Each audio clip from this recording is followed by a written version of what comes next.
رسول اللہ صلی اللہ علیہ وسلم نے ارشاد فرمایا، بے شک اللہ تعالیٰ اس وقت تک بندے کی توبہ قبول کرتا رہتا ہے جب تک موت کی کیفیت تاریک نہ ہو۔ جامعہ ترمذی 3537۔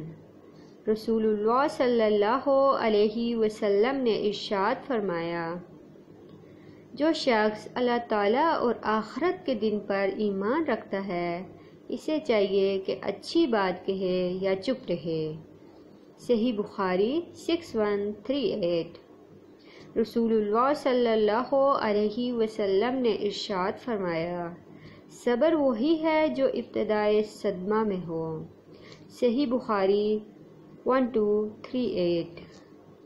رسول اللہ صلی اللہ علیہ وسلم نے ارشاد فرمایا، مومن کے معاملے پر تعجب ہے کہ اس کا ہر معاملہ خیر پر مبنی ہے، اور یہ اعزاز صرف مومن ہی کو حاصل ہے کہ اگر اسے خوشی حاصل ہوگی تو وہ اس پر اللہ کا شکر بجا لاتا ہے، اور یہ شکر بجا لانا اس کے لیے نہایت مفید ہے، اور اگر اسے کوئی مصیبت یا پریشانی لاحق ہوتی ہے تو وہ اس پر صبر کرتا ہے۔ اس صبر کرنے میں بھی اس کے لیے خیر و برکت ہے۔ صحیح مسلم 2999۔